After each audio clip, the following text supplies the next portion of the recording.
barrera.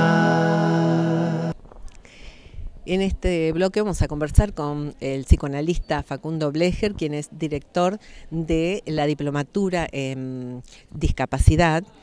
Vamos a conversar de esa nueva mirada y de cómo a veces todas las instituciones y la sociedad en general cristaliza la mirada acerca de las personas con discapacidad y las cosifica, las deja en un lugar donde son de esta manera y no pueden ser de otra, y donde no se acepta la diversidad.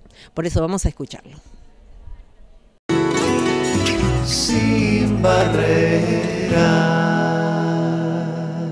¿Cómo está, Facundo? ¿Qué tal? Muy bien, aquí desarrollando con mucha expectativa y con muy buena repercusión el desarrollo de esta diplomatura que hemos pensado aquí en la universidad, yo como docente de la universidad, e invitando también a otros colegas muy prestigiosos que nos están acompañando en esta actividad que efectivamente, como vos decías, tiene una sucesión de encuentros que vamos a desarrollar, que venimos desarrollando desde el mes de agosto y que se va a extender hasta el mes de noviembre, y que tiene por función justamente brindar una revisión conceptual, teórica, interdisciplinaria relativa a las problemáticas actuales en el campo de las discapacidades.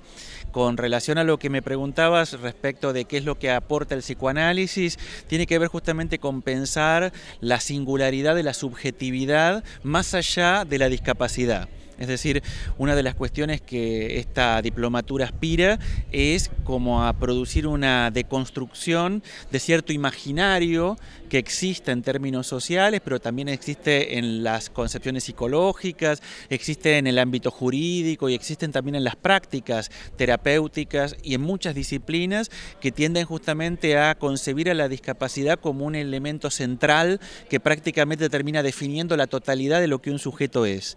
Y eso lo que produce en general es una identificación de los sujetos a la deficiencia, y eso produce enormes empobrecimientos en términos subjetivos. Entonces, lo que el psicoanálisis viene como a recuperar es la idea de que un sujeto no se reduce a la deficiencia que eventualmente puede padecer, sea esta deficiencia una deficiencia sensorial, motora o mental.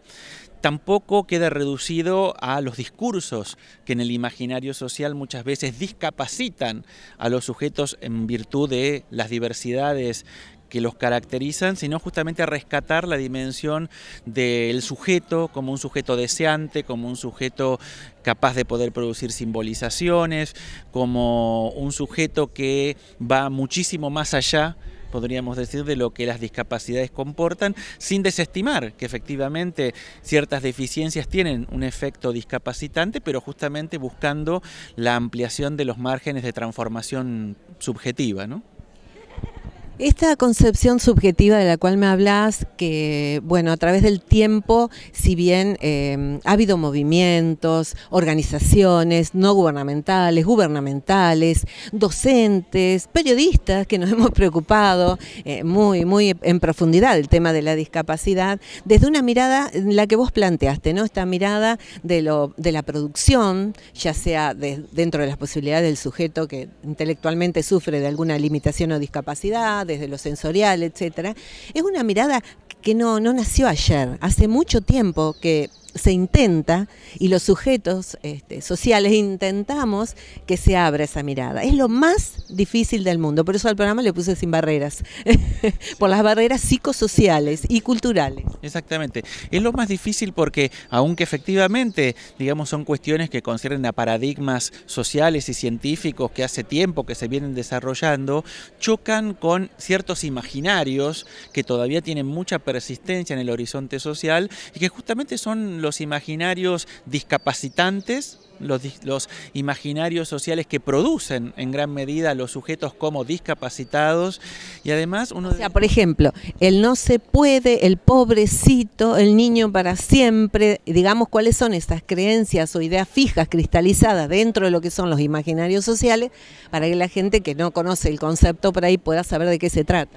Bueno, se trata justamente de significaciones sociales que forman parte de lo que uno podría llamar la sedimentación del sentido común, ¿no? Esas cosas que todo el mundo mundo piensa, que nadie sabe muy bien cómo se han originado, pero que son como el efecto de prejuicios y de estereotipos. Que los reproduce. Que los reproducimos muchas veces sin advertirlo, que se reproducen a veces en las prácticas, sobre todo, y que tienen que ver con la construcción de un ideal de normalización que parecería que implica que todos los sujetos debemos ser idénticos, que hay solamente una forma de ser, que uno podría decir supone también un ideal de homogeneización. Terrible. ¿No?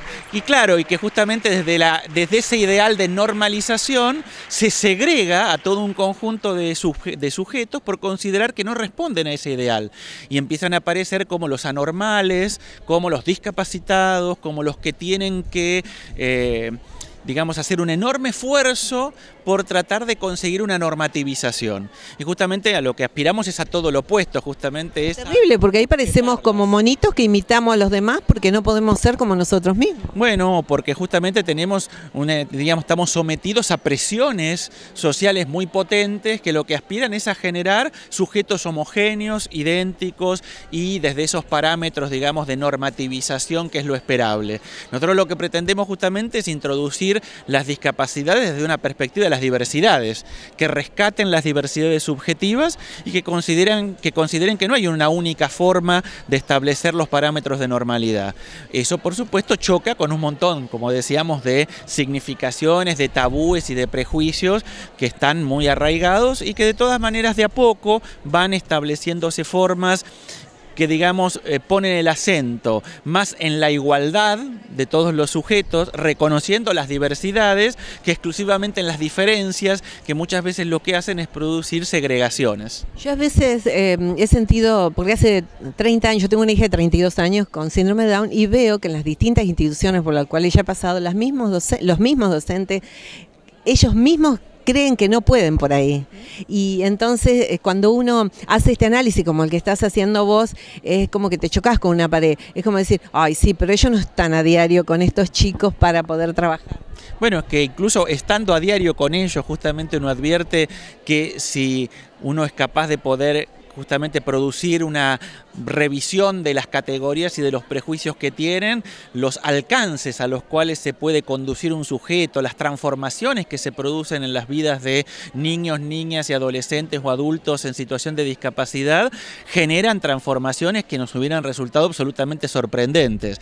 Pero ahí es donde justamente pesa mucho la mirada subjetivante o desubjetivante de los otros, porque estos ideales de normativización o estos imaginarios que proponen homogeneidades, en el fondo son discursos desubjetivantes, es decir, no respetan la subjetividad del otro. Limitante. Y justamente como son desubjetivantes, coartan las posibilidades de realización, ponen techo a las posibilidades de transformación de las personas, las aplastan, uno podría pensar, en gran medida subjetivamente, y eso efectivamente coarta enormes posibilidades de desarrollo subjetivo. Nosotros lo que pretendemos es pensar justamente prácticas de subjetivación o de resubjetivación o de rescate de la subjetividad más allá de la situación de discapacidad y sin desestimarla, pero entendiéndola dentro de un marco mucho más abarcativo e integral. Muchísimas gracias, Facundo. No, por favor, a ustedes.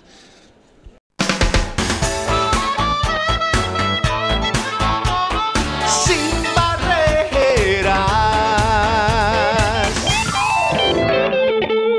Sin barreras.